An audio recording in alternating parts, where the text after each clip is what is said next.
বন্ধুরা, সুজির হালুয়া করি থালা ধুয়ে থালাতে অল্প তেল লাগিয়ে সুজির হালুয়াটা ঠান্ডা করার জন্য রেখে দিয়েছি। এবার পিস পিস করে কেটে নেবো বন্ধুরা, সাথে থাকুন। মধ্যে অল্প সাদা তেল দিয়ে আমি সুজিটাকে লাল লাল করে ভেজে 1 চামচ নুন দিয়ে দিয়েছি, আর খাবার মতন মিষ্টি দিয়ে দিয়েছি। যেই পরিমাণে আমরা মিষ্টি খাই সেই পরিমাণেতে মিষ্টি, চিনি দিয়ে দিয়েছি।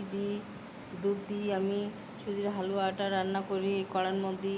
এই থালার মধ্যে থালার মধ্যে রেখে নিয়েছি।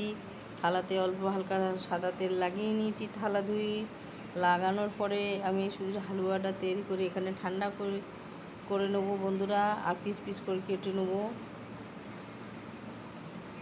তো বন্ধুরা, দেখতে পাচ্ছেন আমার সুজির হালুয়া।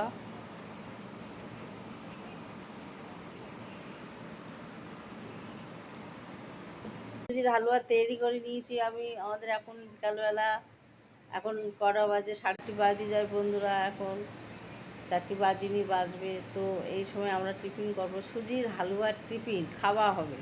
তা দুধ দিয়ে আমি হালুয়াটা তৈরি করে নিয়েছি বন্ধুরা। তো সাথে থাকুন, পিস পিস করে কাটবো, কেটে খাওয়া হবে। নেক্সট ভিডিওতে ছাড়বো বন্ধুরা।